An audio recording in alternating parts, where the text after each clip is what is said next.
Abdiin kutatiin. Dhalli namaa jireenya bu'aa bayii baay'ee keessa darbuu mala. Kaan fayyaa guutuu, kaan immoo ni dhibama. Kaan dureessa, kaan ni hiyyooma. Kaan immoo qaroomee, kaan doofummaatti hafa. Maaliifan milkaa'uu dhabe? Maaliifan milkaa'inni anarraa fagaate? Maaliif kufaatiin natti baay'ate? Jettee komii ofii kee irratti, nama irratti, Waaqayyo irratti hin kaasin. Haalli har'aa hin amanu. Har'a hiyyeessoo taate bor ni sooramta. Har'a uffata gahaa hin qabdu yoo ta'e bor ni qabaatta. Har'a miila qullaa deemta yoo ta'e bor kophee jijjiirtee kaawwatta. Har'a hojii hin qabdu yoo ta'e bor hojjetaa hedduu qaxarta. Har'a baasii geejjibaaf hin qabdu yoo ta'e iyyuu bor konkolaataa keetiin yaabdee deemta. Har'a nama si jaalatu hin qabdu yoo ta'e iyyuu bor baay'ina fira keetiif dhiphatta.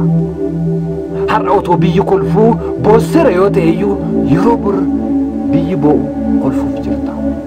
Har'a gurguddoota biyyaa hin beektu yoo ta'e iyyuu bor nama guddaa ta'uuf deemta. Boo abdii kutachuutti wanti si oofu diina kee isa karaatti si hambisuu barbaadu qofaadha. Hin gowwoomin. Ati michuun amanamaan Waaqa keetii gaditti karoora kee akka ta'e hubachuun yoo kuftellee karoora kee hin gadhiisin wajjin kufii kee. Karaa dhaabbachuuf dhiisuun suma harka jira. Haala yeroon jijjiirutti hirkatta taanaan utuu ija hin godhatin hafta. Seenaa keessa biddeen ati nyaattee balleessiteef boolla awwaalaa isa abaaraaf qofatu yaadata. Haala ilaaltee abdii guddate. Yoo ofii keetii rakkattee dadhabde milkaa'uu baatte rakkinni kee kanatti ilmi kee dhaloonni si boodaa milkaa'uu danda'a. Ilaali. Rakkinna kee har'aa kana ilaaltee abdiin kutin. Diinni milkaa'inaa inni guddaan abdii kutuudha. Waan hojjetu kamiyyuu hamma du'aatti yoo ta'e iyyuu cichi jabeessiitti fufi. Bori yoo duute iyyuu dhaloota boriif eebba taatee duuta. Dhaloonni si booda jiru rakkinni inni rakkachaa ture nuti immoo har'a bu'aa isaa jiraanna siin jechaa seenaa kee yaadachaa jiraatu. Hammuma kufaatiin sitti baay'ataa deemu milkaa'ina keetti dhiyaachaa akka deemtu beeki. Kufaatiin tokko gaafa si qunnamu deemsa gara milkaa'inaatti ga'utu dheerinna isaa gabaabsachaa jirta jechuudha. Imala gara milkaa'inaatti deemuu kee karaa milkaa'inaa irraa jiraachuu kee kan siif mirkaneessu kufaatii si mudachaa jirudha. Kanaaf kufaatii yoo si mudachaa jira ta'e jabaadhu ati karaa milkaa'inaa taati. Garuu hamma yoona kufaatii si mudatee hin jiru yoo ta'e iyyuu milkaa'ina keef deemsa hin eegalle jechuudha. Namni osoo hin kufin milkaa'e nama hin hojjennedha yookiin kufaatii nama biraatti kan milkaa'edha. Kufaatiin hammuma si mudachaa deemu ofitti amanamummaan kee cimsaa waan darbe irraa barachaa karaa kaleessaa irra kufte irraa akka hin deebine hubachaa karaa biraa akka jiru xiinxallaa akka deemtu si gargaara. Kanaaf kufaatii hin jibbin. Kufaatiin daandii milkaa'inaati. Jireenya kee jijjiiruuf sammuu jijjiiramaa irraa eegali. Ofitti hin gaddin abdii hin kutin. Wanta addaa karaa keetiin qofa raawwatu miti seerka jiraati. Ka'ii uumama hojii eegali. Dhuguman siin jedha na amani.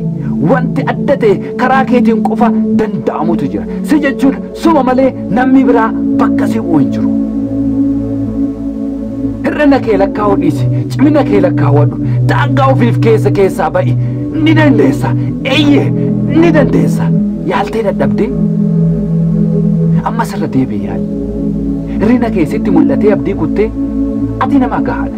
Irra deebi'i yaali. Sammuu keetti karoorsi ammuma itti adeemi. Galme kaleessi darbeera. Har'i garuu guyyaa haraadha. Kanaaf guyyaa haraa kanatti jireenya haaraa jiraachuu jalqabe.